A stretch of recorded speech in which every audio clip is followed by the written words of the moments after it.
मैं Ranjit Kumar. Good evening. आप सब देख लो, मैं आज वैदिक काल का मैंने दूसरा वीडियो डालूंगा और वो देख लो। संघ लोक सेवा आयोग, राज्य का पीसीएस, कर्मचारी, रेलवे, डी ग्रुप, जीएस सब पे आधारित रहेगा। प्राचीन भारत चल रहा है। वैदिक सभ्यता का सामाजिक स्थिति क्या थी उसको मैं पढ़ा चुका हूँ, क्योंकि सामाजिक स्थिति 1500 BC से 1000 BC तक का रहा था। अब देखिए वैदिक सभ्यता का ही राजनीतिक स्थिति क्या रहेगा, उस चीज़ को मैं देख लेता हूँ। हम लोग देखेंगे राजनीतिक स्थिति क्या है। राजनीतिक स्थिति क्या है, ये वैदिक काल की टॉपिक है। देखिए ऋग्वेद, ये पाठ देखिए। ऋग्वेद समाज की कबीलाई व्यवस्था पर आधारित थी।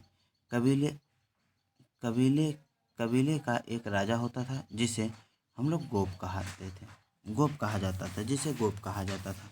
आर्यों की दूसरा नंबर लाइन देखिए। अब यहाँ से आर्यों को पंचजन भी कहा जाता है। आर्यों को पंचजन भी कहा जाता है। आर्यों को पंचजन भी, क्योंकि इसके 5 कबीले होते थे। 5 कबीले मतलब कुल कहा जाता था 5 कबीले को। और अनु, द्रुह, पुरु और तुर्वस तथा यदु भी कहा जाता है। ये देखो पांचों में तो 5 कबीले होते थे। देखो तीसरा नंबर पॉइंट ये है आर्यों की। देखो सबसे बड़ी बात ये भी है कि देखो आप यदि इस चीज़ को पढ़ लेते हो तो पक्का मेरा क्या बताऊँ, मतलब क्वेश्चन बनेगा ही बनेगा, 100% क्वेश्चन बनेगा। दरोगा बीपीएससी आप चले जाओ, आप कहीं भी, ये सब एकदम क्वेश्चन गजब का हम बनाए यार। टॉप बहुत बेहतरीन तरीक़ा से इसे मैंने बनाया हूँ, इसीलिए आप लोग को बोलता हूँ कम से कम यार पढ़ो, देख लो। चलो ठीक है, आप लोग की इच्छा। किसी को ज़बरदस्ती नहीं पढ़ा सकता हूँ। दरोगा बन जाओगे समझ लो रॉयल्टी में घुस जाओगे यार। रॉयल नौकरी होती है दरोगा का, तुम्हारा फैमिली परिवार सब रॉयल हो जाएगा। बीपीएससी भी है, बीपीएससी में चल जाओगे रॉयल, मतलब एक अजीब सा फीलिंग आता है। ये दरोगा हाँ नहीं पढ़ोगे तो तैयारी करने वाला तो 7 साल से भी कर रहा है, 8 साल से क्यों नहीं कर रहा है। लेकिन ये नोट्स लो और आप पढ़ना स्टार्ट करो। ये नोट्स ले करके आप पढ़ना स्टार्ट करो। पढ़ करके घटना चक्र 2 चीज़, ये नोट्स घटना चक्र, उसके बाद देखना आपका नहीं बनेगा तो फिर आप बताना। नोट्स से बनेगा, नोट्स से ही क्वेश्चन बनेगा। ये मैं लिख देता हूँ आप लोग को, ये फालतू के बकवास नहीं कर रहा हूँ आपके सामने में। चलिए ठीक है, जैसा इच्छा।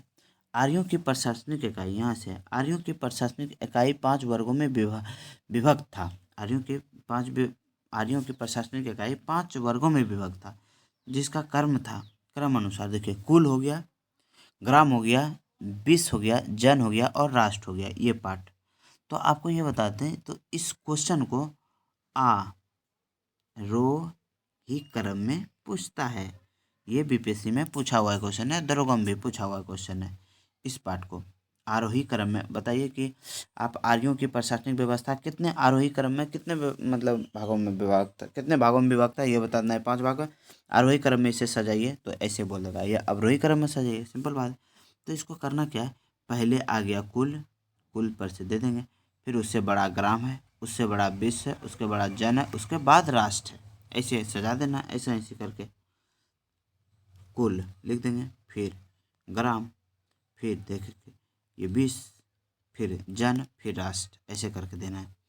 तो आप देखो इस बात को, देखो हाँ, जन मतलब विश्व मतलब क्या होता है, विश्व मतलब जिला होता है, जो अभी हम लोग के प्रेजेंट में डिस्ट्रिक्ट बोलते हैं। और जन जिसको बोलते हैं वो राज्य हो गया। हम किस राज्य, बिहार राज्य के हैं, तो ये जन हो गया। जन मतलब राज्य हो गया, और राष्ट्र मतलब आप लोगों को खुद पता है।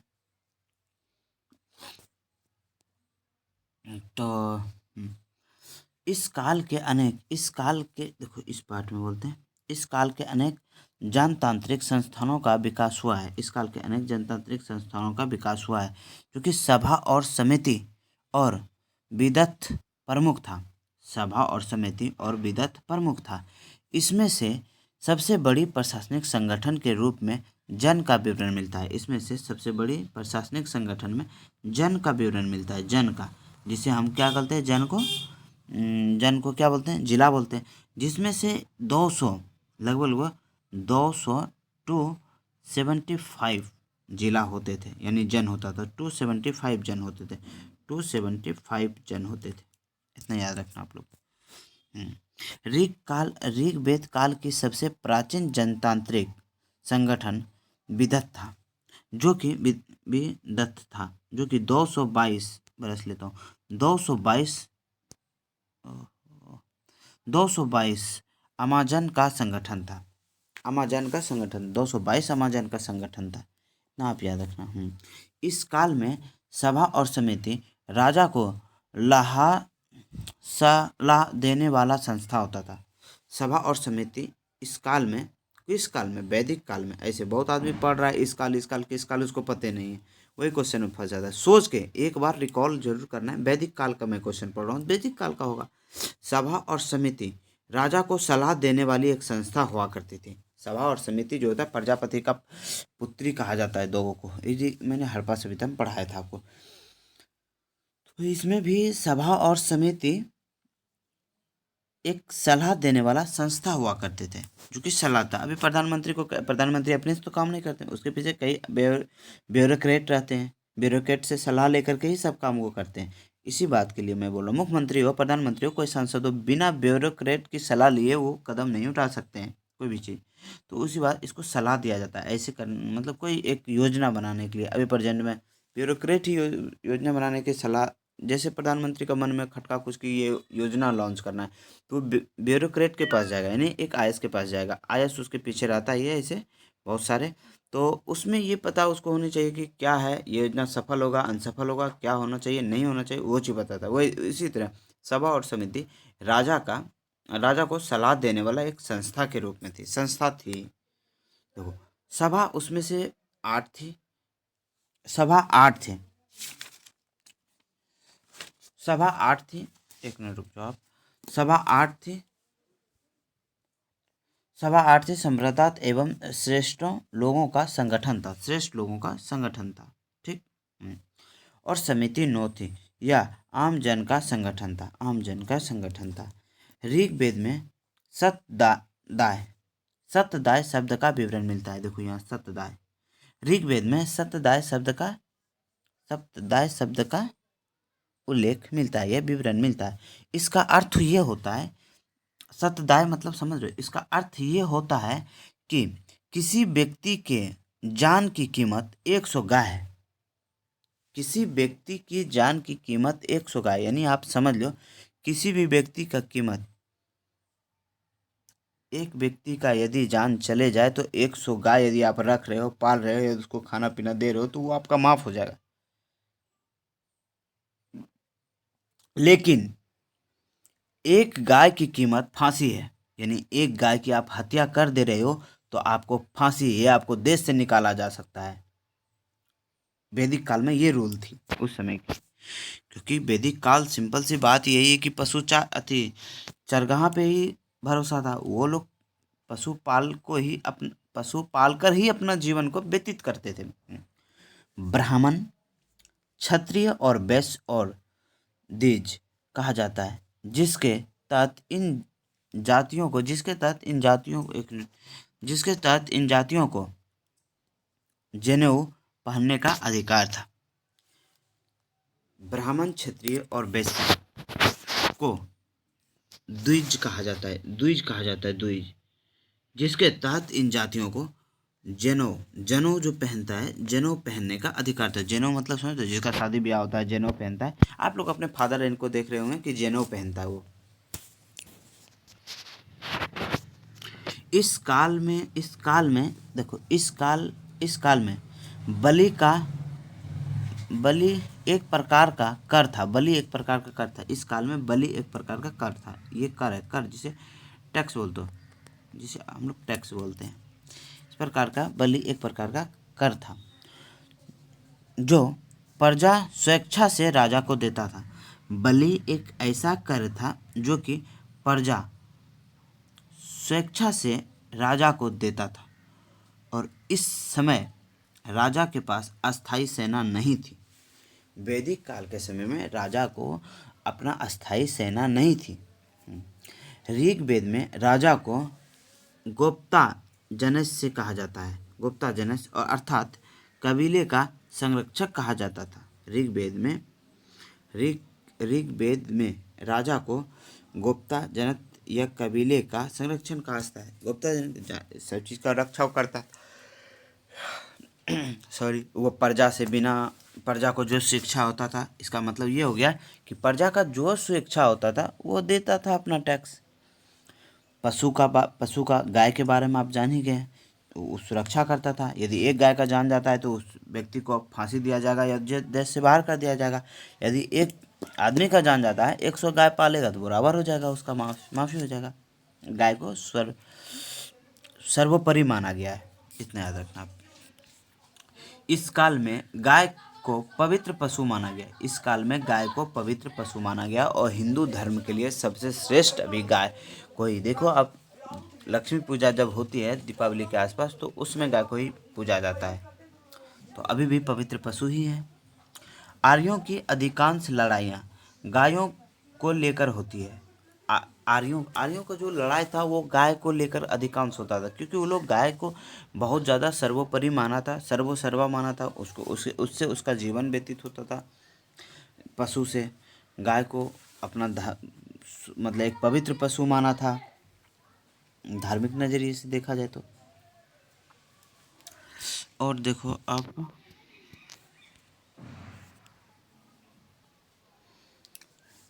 गाय के लिए अधन्य शब्द का प्रयोग किया गया था। आर्यों ने गाय के लिए अधन्य शब्द का प्रयोग किया था। अधन्य मतलब होता है नाम मारे जाने योग्य पशु, जिसे नहीं मारा जा सकता है। गविष्ठ गाय की महत्व बताने वाला शब्द है। गविष्ठ गाय की हत्या करने, यहाँ पे है गाय की हत्या करने वालों के लिए वेदों में मृत्युदंड अथवा देश से निकाला जाने की व्यवस्था की। देखिए मैंने आगे बोल चुका हूँ, ये बात यहाँ पे लिखी हुई है। पनी नामक व्यापारी गाय की चोरी के लिए कुख्यात था। पनी नामक व्यापारी हुआ करते थे और वो गाय को चुराया करता था। समझे? पुत्री को दुहिया कहते थे। पुत्री को दुहिता कहते थे, यानी वैदिक काल में पुत्री ही हमारे गाय को दुहा करती थी।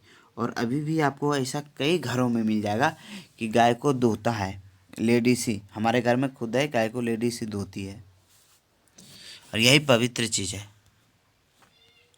मतलब यही रूल है, रीति से अच्छा है। घोड़ा आर्य समाज के अति उपयोगी पशु रहा है। ठीक। व्यापार पर पनी का अधिकार था। व्यापार मुख्य वस्तु विनिमय प्रणाली द्वारा होता था। और इस काल में सूदखोर को बैंक नोट कहा जाता था। देखो 13 मिनट का लगभग वीडियो बना है। धार्मिक भी पढ़ा ही देता हूँ, क्योंकि फिर हम उत्तर वैदिक काल कल से स्टार्ट करूँगा। आज हम धार्मिक है थोड़ा सा पढ़ा देता हूँ। आज उत्तर ऋग्वेदिक काल को ख़त्म करके उत्तर वैदिक काल में जाऊंगा। फिर उत्तर वैदिक काल चलता है 1000 BC से लेकर के 600 BC तक। तो वैदिक सभ्यता उत्तर वैदिक कालीन वही है। ये उत्तर वैदिक काल ही पढ़ा रहा होता है। ऐसे ये धार्मिक स्थिति है, इसलिए यहाँ पे टॉपिक मैंने डाल दिया हूँ। धार्मिक स्थिति क्या रहा है ऋग्वेद काल में? हमारा ऋग्वेद वैदिक काल में, ऋग्वेद देखो वैदिक काल को 2 पार्ट में बांटा गया था, ऋग्वेद उत्तर वैदिक काल में है। तो उसी तरह ऋग्वेद काल में हमारा धार्मिक स्थिति कैसा रहा है वो देखें। इस काल के लोग बहुदेववाद का समर्थक था। बहुत सारे देवी देवताओं का पूजा करते थे। यही कहने का मतलब, इस काल के सबसे लोकप्रिय देवता इंद्र हुआ करते थे। इस काल का यानी ऋग्वेद काल का और वैदिक काल में ऋग्वेद काल का सबसे प्रिय देवता इंद्र हुआ करते थे। ऋग्वेद का 2800 सूक्त हुआ करते थे। 2800 सूक्त हुआ करते थे। इस पाठ को बोले 2800 सूक्त हुआ करते थे। इंद्र को समर्पित था। 2800 सूक्त इंद्र को समर्पित था। ऋग्वेद में इंद्र को पुरंदर कहा जाता है। ऋग्वेद में इंद्र को पुरंदर कहा जाता है। देखो यहाँ लिखा हुआ है पुरंदर। पुरंदर कहा जाता है। इंद्र को आर्यों का योद्धा देवता कहा जाता है। इंद्र को जो है ना आर्यों का युद्ध देवता कहा जाता है, युद्ध देवता कहा जाता है, योद्धा या युद्ध देवता कहा जाता था, क्योंकि वर्षा आंधी तूफान का देवता भी माना जाता है, इंद्र को ही माना जाता है। इतना याद रखना आप लोग, इंद्र को ही वर्षा आदि आर्यों को युद्ध का देवता माना जाता है। वर्षा आंधी तूफान भी इंद्र देवता को ही माना जाता है। रतेश और सोमपाल मधवा था, जैसे कि दूसरा महत्वपूर्ण देवता अग्नि था। अग्निदेव अग्नि था, जो कि दो सुषुप्ता अग्नि को समर्पित था और अग्नि के लिए भवनचत जाति वेदस और सत्यजिहावा शब्द का प्रयोग हुआ है।